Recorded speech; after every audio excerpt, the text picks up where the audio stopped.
situation, I'm sad to say the way I responded is I quit. I quit softball. I never went back. I don't even recall if I went back to another softball practice, to be honest with you. I think I just straight up quit. But I think there's another lesson that God's Word shares with us that says how we should actually truly respond in life situations that are difficult. But how do you respond when you're faced with things that are out of your control? You try and take control of the situation anyway and try to force an outcome to your desire? Do you quit like I did? Do you act carelessly, say, oh, whatever, it's out of my control, so I'm just going to do whatever I want to?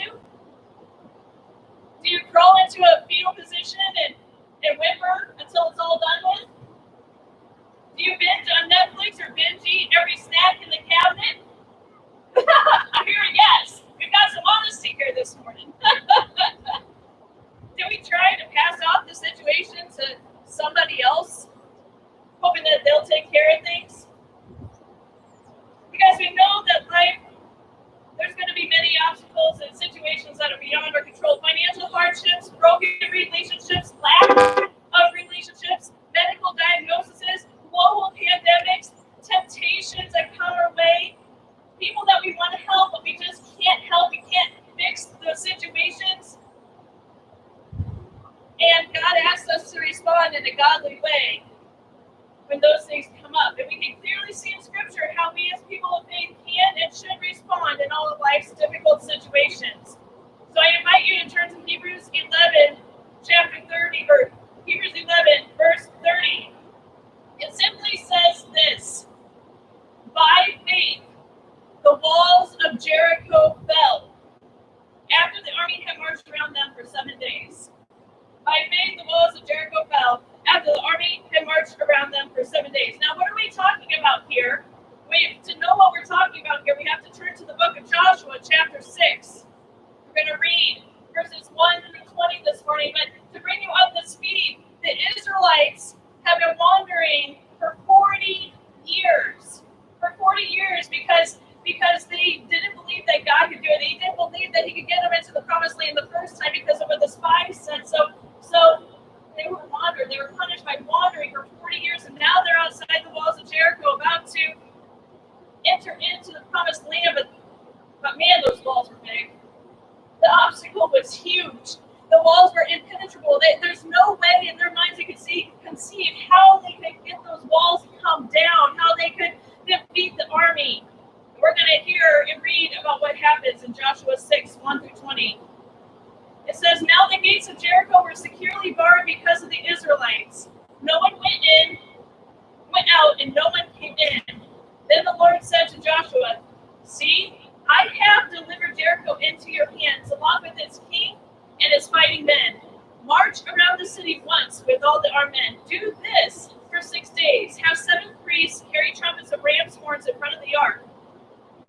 On the 7th day, march around the city 7 times with priests blowing their trumpets. When you hear them sound a long blast on the trumpets, have the whole army give a loud shout. Then the wall of the city will collapse and the army will go up, everyone straight in. So Joshua, son of Nun, called the priests and said to them, take up the ark of the covenant of the Lord and have 7 priests carry trumpets in front of it. And he ordered the army, advance, march around the city with an armed guard going ahead of the ark of the Lord. 7 trumpets before the Lord went forward, blowing their trumpets, and the ark of the Lord's covenant followed them. The armed guard marched ahead of the priests who blew the trumpets, and the rear guard followed the ark. All this time the trumpets were sounding, but Joshua had commanded the army, do not give a war cry, do not raise your voices, do not say a word until the day I tell you to shout, then shout. So he had the ark of the Lord carried around the city, circling it once. Then the army returned to the camp and spent the night there. Joshua got up early the next morning, and the priests took up the ark of the Lord. The 7 priests carried the 7 trumpets went forward, marching before the ark of the Lord and blowing the trumpets. The armed men went ahead of them, and the rear guard followed behind the ark of the Lord, while the trumpets kept sounding. So on the 2nd day, they marched around the city once and returned to the camp. They did this for 6 days. On the 7th day, they got up at daybreak and marched around the city 7 times in the same manner, except that on that day, they circled the city 7 times.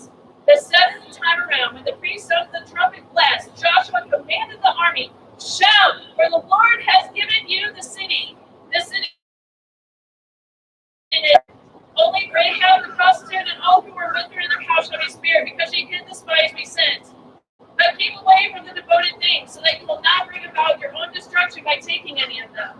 Otherwise, you make the camp of Israel liable to destruction and bring trouble upon it. All the silver and gold and all the articles of bronze and iron are sacred to the Lord, must go into his treasury. So, when the trumpet sounded, the army shouted. And at the sound of the trumpet, when the men gave a loud shout, the giant wall, the huge obstacle collapsed. The wall collapsed, so everyone charged straight in, and they took the city. Amazing story, right? Day in, day out, marching, worshiping, marching, not sure when they're going to be able to give that battle cry. When they do, the Lord just crashes those walls down. And just like the Israelites, we come up against obstacles in our lives, but when we exercise great faith, we can see those obstacles and walls start to come down in our lives as well. So what can we do when we face obstacles or questions that are larger than life, that are like the walls of Jericho in our life? There are three things, and I gotta be honest, these are three things that I try to live by, that I actually heard from a sermon once by Pastor, or really any situation in life. They're good things to live by, and they're so applicable to the story. We can see clearly how the Israelites followed these three steps. So what can we do when we face obstacles or questions that are larger than life? Number one, we do what we can do. Literally do. Then do it. Don't let this situation paralyze you. If you have a financial hardship, try and look for a job. Work hard. Work diligently. Do what you can do. If there's a situation where there's a relationship that needs to be mended, you need to seek forgiveness. Do what you can do to try and repair that relationship. But I have to tell you that there's two things that the Israelites did when they faced obstacles, when they faced the walls that were out of their control, that we can do in every single situation, that we have the control to do in every obstacle we face in life. There's two things. We can worship God, and we can obey his instructions. We can worship God, we can obey his instructions. These are two things that we can do in every single life situation that we're up against. The Israelites worshipped every day. The trumpets blasted. They marched around those walls. They knew who they were serving, and they gave credit and glory to him, marching around those walls every day. Situations. They obeyed instructions. They chose to trust in God through Joshua's leadership. You know, it's interesting to note that in this story, Joshua knew God's plan. God revealed to him God's plan. But he didn't reveal all of the plan to people. He did not tell them, oh yeah, by the way, on the seventh day, when you shout, those walls will come down. He didn't reveal that part of the plan. Instead, he said what they needed to do for the day. You need to march around the walls. We need to worship the Lord. We need to blow the trumpets. And that sounds kind of crazy, right? But there's a situation out of your control. We're just gonna march quiet until he gave them further instruction to shout. And like us, they probably, in the middle of that situation, didn't know how many days this was going to last. How many days are you going to make us march, Joshua? How many days are you going to make us march, God, before these walls come down until we get to enter into the promised land? They probably thought he was crazy. They probably thought, what is going on with this Joshua guy? We know that God's telling him what to do, but man, this kind of crazy. Think about marching around those walls day in and day out, looking at how big they were, how undefeatable they were. Maybe people are jeering at them from inside the walls and laughing as they're circling day in and day out. Probably pretty depressing, right? Maybe you're wondering, what is this worth? I don't understand. Maybe some of you thought, you know what, let's rise up and usurp Joshua's authority. I can handle this situation better than he is. But yet, what did they do? They chose to have faith. They chose to keep on marching and listen to God's instruction and obeying Joshua's authority as a man of God. You see, God's instructions in our life won't always make sense. They won't always make sense or line up with what this world says we should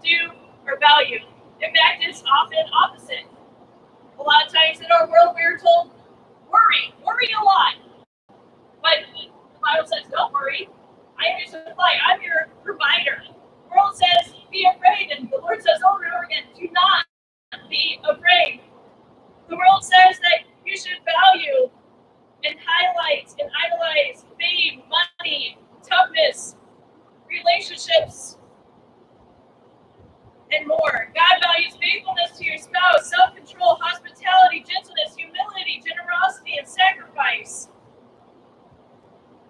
Sometimes God's instructions don't line up with what we see around us and what might make sense to the world. But we have to obey the instructions that God lays out for us and worship. These are two things that we can control when we're facing situations. It can be easy to give up, just like it would have been easy for the Israelites to give up marching, but they didn't. They had faith to do it day in and day out, not knowing when it was going to end. They just kept on repeating. I want to encourage you that whatever situation you are facing today, trust Him. So keep marching, keep obeying, and keep worshiping Him. The second thing we can do is we can give to God what we cannot simply do. There are things that just are beyond our control. We can worship Him in all circumstances. We can obey His instructions in all circumstances. There are some things that we can do that we know to do that God has given us the ability to do. But there are just some things that we just cannot do. The Israelites, day in and day out, were reminded that the walls were far too great for them to penetrate. The army too great to overcome. And that was going to take a miracle of miracles, an act of God to defeat the Canaanites. And when the moment came for victory, when the walls came tumbling down, they knew without a doubt, because of the marching, and because of the faithfulness in seeing those walls, that it was an act of God, not an act of their own strength. Because they didn't try to take control, they just chose to trust and worship God in the midst of their struggle. They knew it was an act of God. You see, sometimes we're faced in life with obstacles that are difficult to overcome. When I had been diagnosed with MS, I had ended up in the hospital and I had an IV feeding me steroids. Julian was 6 weeks old. You can't breastfeed, you can't nurse while you have steroids being pumped through into your system. That was very discouraging for me as a mother because that was my plan. That was what I was going to be able to control. I could nourish my child. I could give her life in a way through that. And all of a sudden it was taken from me. And also the financial burden of wondering, well, will we be able to afford formula? I don't know. It was a really discouraging, really difficult time, a really big obstacle at that moment in my life. But I did what I could do. I went home and I bought formula. I got some formula and I took the steps. And I said, okay, God, the finances, that's up to you. Making sure my child is healthy, that's up to you. I can't control those things. And wouldn't you know it, part of that wall came down because a few weeks after I'd gone through rehab and I was back in the church office, I got a call from our food pantry. Now they got donations and different things. They called me and said, what type of formula is Jillian on? And I told them it filled the yellow bottle. And wouldn't you know it, God had taken care of that formula situation, that financial need, the nourishment that my daughter needed by providing enough formula throughout her entire infancy that she needed that formula through that food pantry, through that donation that was given. Praise the Lord. He is a God of miracles. I knew I couldn't do that. I couldn't force it. That was a true act of God. I could look to no one else, nothing else other than Him for providing. You see, there's so many things that we simply can't control. And you heard last week from Pastor John that I'm not one to not like to be in control. I want to fly the plane or not be in it kind of thing. And I'd rather not be in it, to be honest. But I like the speed from getting me to point A and point B. I just want to throw that out there. However, there are things that you simply cannot control. You cannot force. You cannot force a relationship to be reconciled. You cannot force financial gain. You can't determine what the future holds. You cannot know when or if or how you or your loved one will be healed. You don't know if you'll ever be completely free from a situation that you constantly get up against in life, whatever that might be. You don't know the outcome of a pandemic. You cannot solve worldwide hunger. You cannot rid the world of crime and warfare. You cannot control those in authority. There's so many things that are beyond our control. So the only thing we are left to do, when we've done all that we can do, worship and obey God, is to give to God what you cannot possibly do or control. You know what? There is freedom in that. There is freedom in to leave the walls to Him. We need to leave the walls to Him. That there's freedom in that. You can let go. And you know what? When you choose to worship Him, when you choose to obey His instruction, you will either start to see those walls crashing down, or God will help your perspective of the situation that you're in start to change. And it's all because of Him. It will be because He did it. The third thing that we can do, when we're facing these obstacles, the first thing we can do, we do what we can. We can worship and obey. The second thing, we give to God what we cannot do. And the third thing is simply we trust God with both. With what we can do and with what we can't give to Him. The walls that the Israelites faced were a giant obstacle, but they made the decision to choose to trust in the Lord and obey the direction that He gave to Joshua. And the walls came tumbling down, and the victory was the Lord's. They entered into the promised land. People did choose to trust God when the going gets tough. It doesn't matter how many times you mess up in trusting Him. Doesn't matter how far you've gone from Him. Doesn't matter how much you want to give up. Keep making the choice to endure, to persevere, to trust the one who created you, the one who loves you so dearly. Today, it's obviously it's no mystery that we are in this pandemic season, and this sermon applies to any and every situation throughout our lives. I'm sure you can think back to situations in your life and hardships that you're up against, and you follow these steps without having them maybe simply put in front of you. But today, I can see these things playing out, and it's interesting. What would it look like if we were to apply these steps from the lesson that the Israelites teach us in the story of faith? For instance, we can't go to school. But we've seen the response. What can we do? We can do virtual school. We can do Zoom calls and socialize online. We can learn to adapt and do PE online. There's lots of things that people have learned how to do. But we need that next step. We need to give to God the desire for schools to open back up in the fall, the desire to see our friends and be able to be in class with them again, to be able to teach them again. We need to trust in this plan with both and do school, whether you're a teacher or a student, to the best of your ability. Can't run your business the way that you're used to. We've seen incredible creativity and ingenuity with this. We have orders online or on the phone. We have curbside picked up. We got to go. I have a friend that does delivery service, takes orders and drives all over creation, delivering pizza kits to friends around the community. We got to give God the control in that situation too. You cannot provide customers. You can't make the customers come or the finances come so you can stay open. We have to trust Him for both. Let's take our situation. Can't meet in your church building the way that you're used to?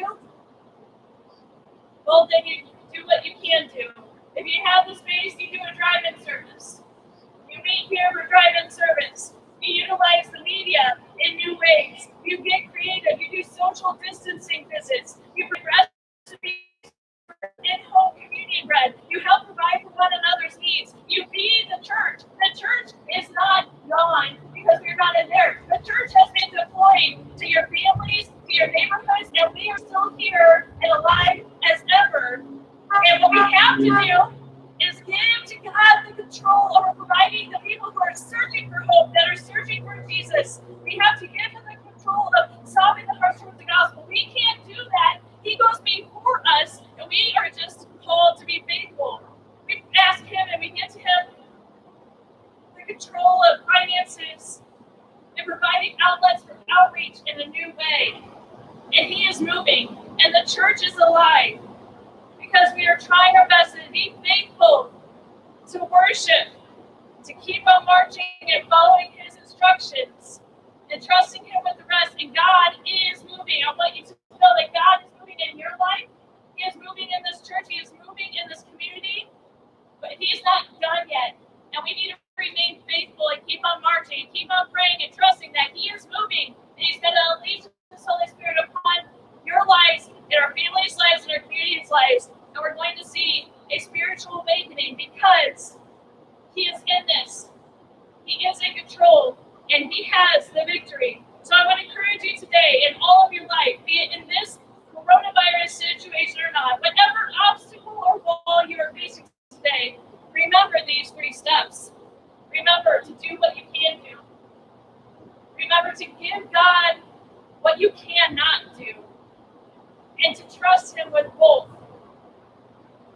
will ease your anxiety.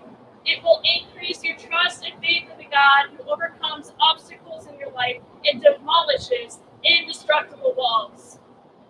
Let's go ahead and pray.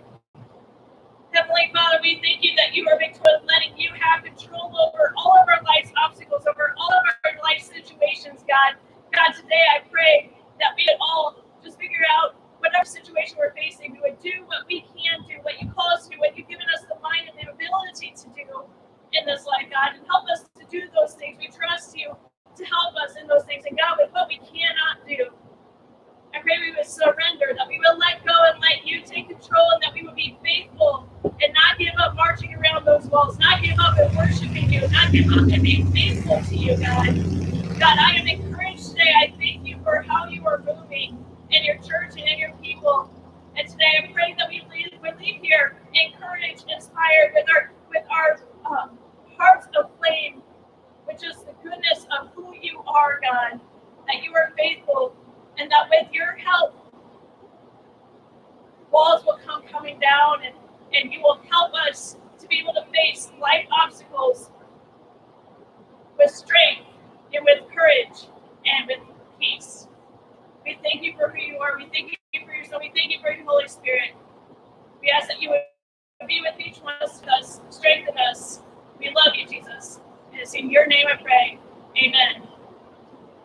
Amen. Thank you guys so much for coming today. We want to remind you that we do have the ability to give as you pull out. Today we'll have a basket available if you came. We thank you for your faithfulness during the season. We are so blessed as a church, and we are so excited for what God is continuing to do with us. We also have the ability for you to give online. You can also mail in offerings, and there's also the option for online stuff with your bank too. You look into that. But thank you so much for being here. It's so nice